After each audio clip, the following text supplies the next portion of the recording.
Ndabasuje abakomeje kudutega amatwi mbahaye ikaze mu kiganiro cyacu muri aka kanya. Iyi ni channel ibigezweho updates. Mu gutangira iki kiganiro reka mbanze mbasomere umurongo umwe wo muri Bibiliya mu bacamanza 16:6 hakaba handitse ngo Dalila abwira Samusoni ati ndagusabye ngo umbwire aho izo mbaraga zawe zidasanzwe zikomoka n'ukuntu wabohwa kugira ngo ucogore.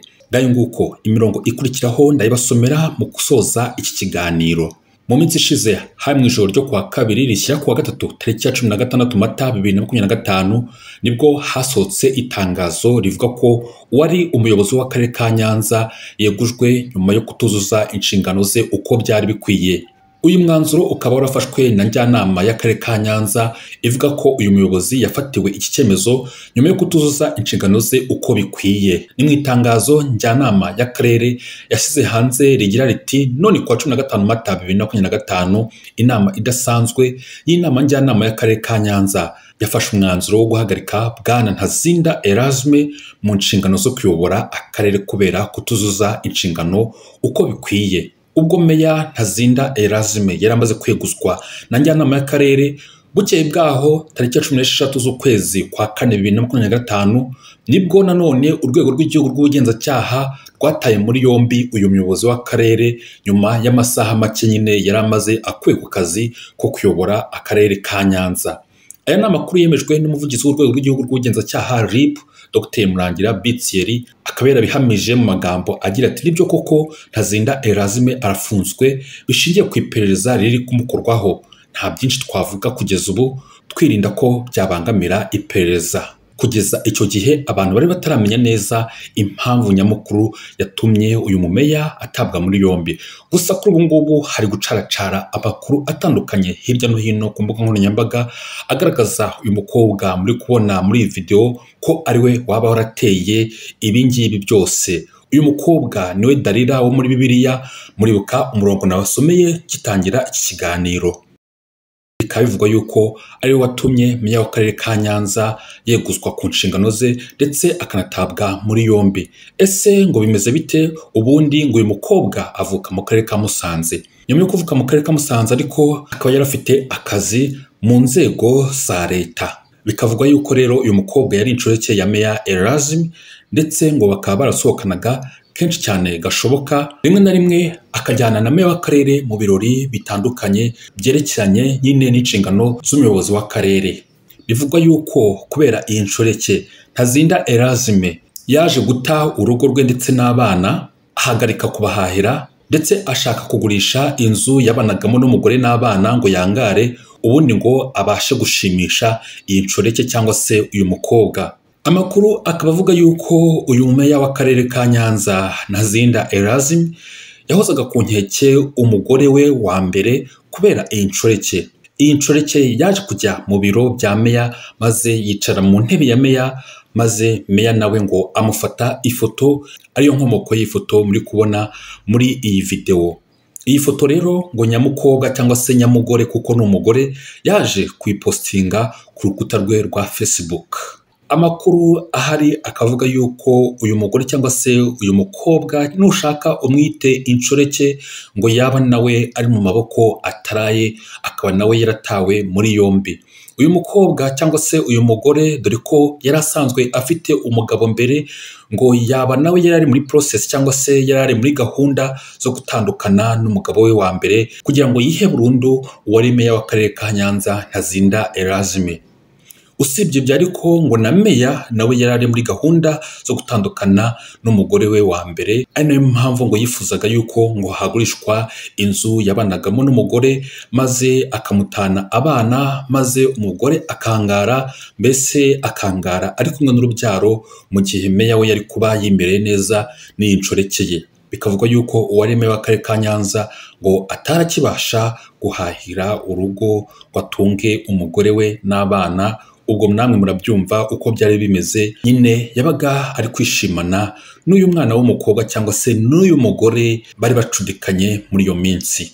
Abantu rero nyuma yo kubona aya mafoto y'uyu mugore bacitse ururondogoro, bamwe bavuga yuko rwose uwari meya w'akarere ka Nyanza ahangaha rwose nta muntu utagwa aho yaguye.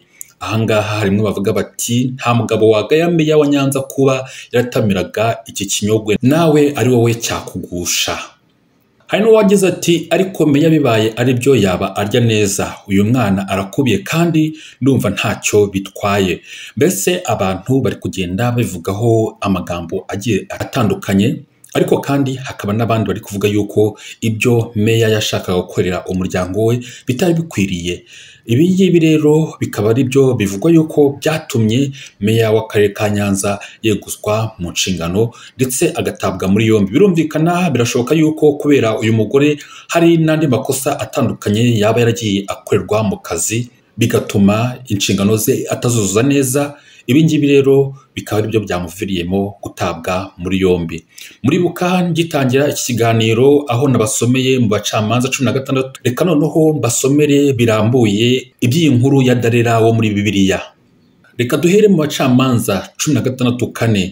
Nuko ibyo birangiye, Samusoni abenguka umugore witwa Dalila wari utuye aherekera ku kibaya cya Soreki. Abatware b'Abafilisiti barazamuka bajya kubonana n'uwo mugore, baramubwira bati umushukashuke maze umenye aho akomora ziriya mbaraga zidasanzwe, kandi umenye n'ukuntu twashobora kumufata tukamuboha tukamucogoza, tuzaguha buri muntu muri twe amasikeli 1,100 ya feza. Dalila abwira Samusoni ati ndagusabye ngo umbwire aho izo mbaraga zawe zidasanzwe zikomoka n'ukuntu wabohwa kugira ngo ucogore. Samusoni aramusubiza ati bambohesheje injishi 7 z'umuheto zikiri nshya kandi zitigeze zanikwa, nacogora maze nkamera nk'abandi bantu. Abatware b'Abafilisiti bazanira Dalila injishi 7 zikiri nshya kandi zitigeze zanikwa, arazimubohesha. Uwo mugore yari yahishe abantu mu cyumba cye, atera hejuru aturapfuye Samusoni we, Abafilisiti baragufashe. Nuko Samusoni acagagura za njishi nk'aho zabaye urudodo rushongeshejwe n'umuriro, ariko ntibashobora guhishura aho akura imbaraga ze. Dalila niko kubwira Samusoni ati wansuzuguye kandi urambeshya, none rero ndakwinginze ngo umpishurire ukuntu ushobora kubohwa. Samusoni aramusubiza ati bambohesheje imigozi mishya itigeze gukoreshwa, nacogora maze nkamera nk'abandi bantu. Dalila afata imigozi mishya aramuboha, hanyuma atera hejuru aturapfuye Samusoni we, Abafilisiti baragufashe. Uwo mugore yari yahishe abantu mu cyumba cye, ariko Samusoni acagagura ya migozi yari imuboshye amaboko nk'aho yabaye urudodo. Dalila abwira Samusoni ati kugeza ubu waransuzugwe kandi urambeshya, ndakwinginze ngo umishurire rwose ukuntu ushobora kubohwa. Samusoni aramusubiza ati ubohanyije amapfundo 7 y'umusatsi wanjye, ukayazirika ku mushumi w'umwenda maze ukabifatisha urusokozo rw'umuboshyi w'imyenda, bityo nacogora nkamera nk'abandi bantu. Uwo mugore aramubikira, amaze gusinzira abohanya amapfundo 7 y'umusatsi, ayazirika ku mushumi w'umwenda, abifatisha urusokozo maze atera hejuru ati urapfuye Samusoni we, Abafilisiti baragufashe. Aherako arakanguka ashikuza rwa rusokozo, amapfundo y'umusatsi n'umushumi w'umwenda. Dalila aramubwira ati ushobora kuvuga ute ko ndagukunda kandi utanyizera? Dore ubu bibaye inshuro 3 zose umbeshya kandi nturampishurira impamvu zituma imbaraga zawe zingana zityo. Buri munsi Dalila agakomeza kumuhata amusubirira mu magambo amwe, bigeze aho Samusoni arananirwa byo gupfa, ntiyaba agishoboye kwihangana. Nuko amuhishurira amabanga yose agira ati nta rwembe rwigeze ku mutwe wanjye kuko neguriwe Imana kuva nkiri mu nda ya mama. Iyo njya kogoshwa imbaraga zajyaga kumvamo maze ngacogora nkamera nk'abandi bantu. Dalila abonye ko amuhishuriye amabanga yose, atuma ku Bafilisiti ababwira ati noneho nimuzamuke kuko yamishuriye amabanga ye yose. Abatware b'Abafilisiti barazamuka baziwe bacigatiye za feza bari bamusezeranyije. Nuko Dalila abikirira Samusoni ku bibero bye, ahamagara umuntu yogosha amapfundo 7 y'umusatsi we, maze atangira gucika intege n'imbaraga ze zimuvamo. Dalila aramubwira ati urapfuye Samusoni we, Abafilisiti baragufashe. Samusoni akanguka yibwira ati birangendekera nk'uko bisanzwe maze mbakire, ariko ntiyari azi ko Uhoraho yamwitaruye. Abafilisiti baramufata bamunogoramo amaso, baramumanukana n'igaza, bamubohesha imikwege y'umuringa maze bamushyira mu nzu y'imbohe, bamutegeka kujya asya ingano. Ariko bamaze kumwogosha imisatsi yo ku mutwe we yongera kumera. Ngayo nguko ngiyo inkuru ya Dalila wo muri Bibiliya watumye Samusoni atakaza imbaraga ze. Ibi ngibi rero bikaba byagereranywa n'iyi nkuru yo mu karere ka Nyanza, aho iyi nshoreke y'uwari meya w'akarere ka Nyanza nyine nayo yatumye agwa mu moshya, maze bigatuma yeguzwa ku nshingano yari afite mu karere ka Nyanza. Kuri ubu ngubu rero akaba yaratawe muri yombi, akaba acumbikiwe n'urwego rw'ubugenzacyaha RIB. Si wenyine gusa ariko kuko ni inshoreke bivugwa yuko nayo yatawe muri yombi kuri ubu ngubu, nayo ikaba icumbikiwe n'inzego zishinzwe umutekano. Gusa ntumbaze ngo iyi nshoreke yo irazira iki, ariko kandi nanone mwibuke iyi foto yayifatiye mu karere ka Nyanza mu biro bya meya ku birango by'igihugu, ndavuga ibendera ry'igihugu. Ibi nabyo ubwabyo ntabwo ari ibintu umuntu yafata nk'aho byoroshye. Ngayo nguko rero ndabashimiye mwakoze kudutega amatwi. Ini channel ibigezweho updates, duhure mu biganiro byacu bitaha.